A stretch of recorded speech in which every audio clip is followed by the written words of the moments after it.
दोस्तों, चंद्रयान 3 को लेकर सबसे बड़ी और हैरान करने वाली खबर सामने निकल कर आ रही है। चंद्रयान 3 इतना स्लो क्यों जा रहा है? अमेरिका और रूस ने चंद्रयान 3 के साथ क्या कर दिया है? पूरी इसरो टीम में खलबली मच गई है। अगर अमेरिका रूस ऐसा न करता तो चंद्रयान 3 चांद के जमीन पर सिर्फ और सिर्फ 8 घंटे में पहुंच जाता। चंद्रयान 3 की सॉफ्ट लैंडिंग में इतना इंतजार न करना पड़ता। अमेरिका और रूस की वजह से इसरो को इतना बड़ा झटका क्यों लग गया है? दोस्तों, चंद्रयान 3 के सफल लॉन्चिंग होते ही पूरी दुनिया भारत की तारीफ करते हुए थक नहीं रही है। इसरो के वैज्ञानिकों की मेहनत का लोहा पूरी दुनिया मान रही है, और माने भी क्यों ना, क्योंकि 4 साल की कड़ी तपस्या, भूख प्यास और नींद को हराम करते हुए इसरो के वैज्ञानिकों ने वो कर डाला जिसके बारे में पूरी दुनिया सोचते ही रह गई। दुनिया का सबसे धांसू मिशन चंद्रयान 3 अंतरिक्ष में भेज डाला। चंद्रयान 3 की सफल लॉन्चिंग को देखते हुए चीन और पाकिस्तान में हड़कंप मच गया है। हालांकि ऊपरी मन से चीन ने भारत को बधाई दी है, लेकिन अंदर ही अंदर जल रहा है। अब पूरी दुनिया को इंतजार है उस वक्त का जब चंद्रयान 3 चांद की जमीन पर सॉफ्ट लैंडिंग करेगा। यही नहीं, पूरी दुनिया चंद्रयान 3 के एक एक मोमेंट के बारे में जानना चाहती है, क्योंकि यह मिशन पूरी दुनिया के लिए खास है, क्योंकि चांद के उस गहरे रहस्य पर से पर्दा उठने वाला है। दोस्तों, अमेरिका और रूस ने चंद्रयान 3 के साथ ऐसा क्या किया है जिसकी वजह से चंद्रयान 3 बेहद स्लो हो गया है? आगे वीडियो में जानेंगे। उससे पहले जान लेते हैं कि चंद्रयान 3 कहां है, क्या कर रहा है। दोस्तों, इसरो का बाहुबली रॉकेट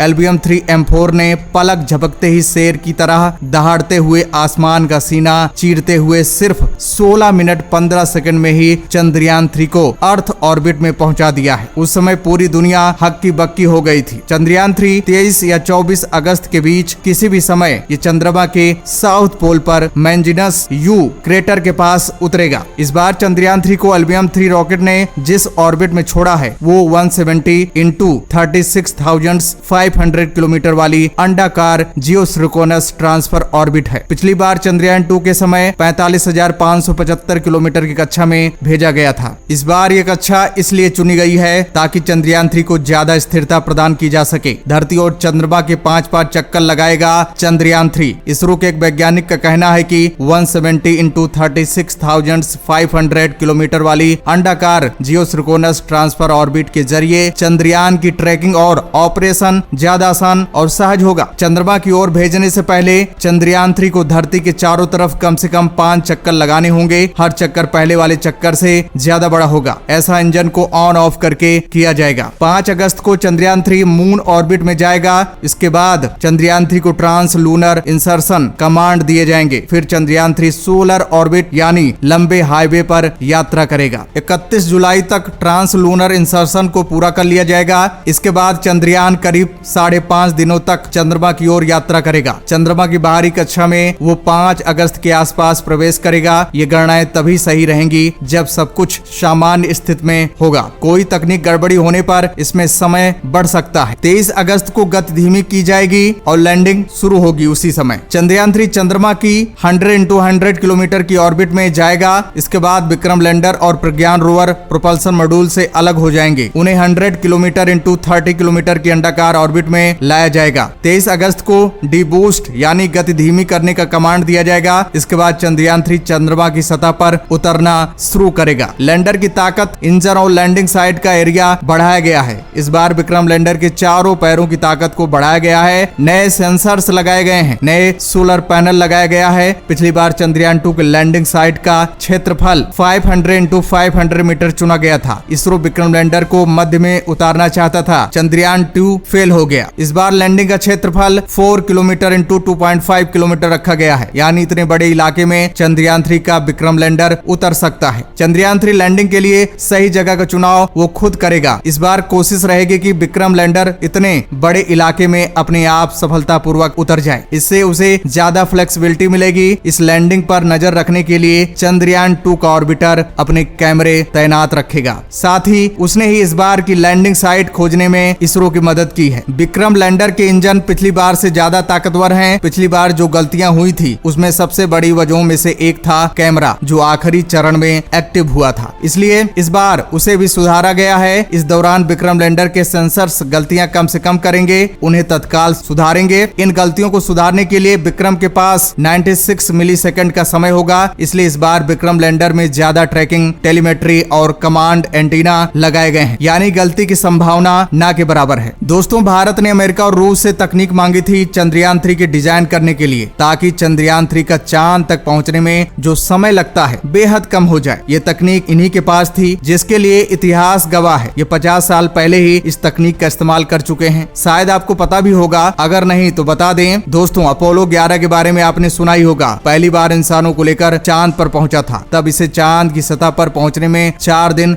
6 घंटे और 45 मिनट लगे थे। अपोलो 11 की लॉन्चिंग के लिए नासा ने सैटर्न बी का इस्तेमाल किया था, जो सुपर हैवी लिफ्ट लॉन्चर था। यह प्रति घंटा 39,000 किलोमीटर की यात्रा कर सकता है। इसके अलावा इसमें 43 टन भारवाहक क्षमता भी थी। वहीं अपोलो 8 मिशन चंद्रमा की सबसे तेज यात्रा थी, जिसमें 69 घंटे और 8 मिनट लगे। अपोलो 17 मिशन चंद्रमा पर उतरने वाला आखिरी मिशन था, जिसमें 86 घंटे और 14 मिनट लगे। 1959 में यूएसएसआर ने लूना 2 यान को चंद्रमा तक पहुंचाने में केवल 34 घंटे लगे। हालांकि एक ऐसा स्पेसक्राफ्ट भी है जिसे चांद तक पहुंचाने में आधा दिन भी नहीं लगा है। ये स्पेसक्राफ्ट था न्यू होराइजन्स, जिसे चांद पर पहुंचने में सिर्फ 8 घंटे 35 मिनट लगे थे। लेकिन ये सभी रॉकेट बहुत ज्यादा शक्तिशाली थे। एक बात तो है, ये लोग रॉकेट बनाने में बहुत ज्यादा पैसा भी गर्दा किए हैं, लेकिन भारत की प्लानिंग होती है कम बजट में अपने मिशन को सफल बनाना। इसलिए नासा भी हैरान हो जाता है कि भारत ये कैसे कर लेता है। भारत के रॉकेट इतने शक्तिशाली नहीं है कि सीधे चंद्रमा पर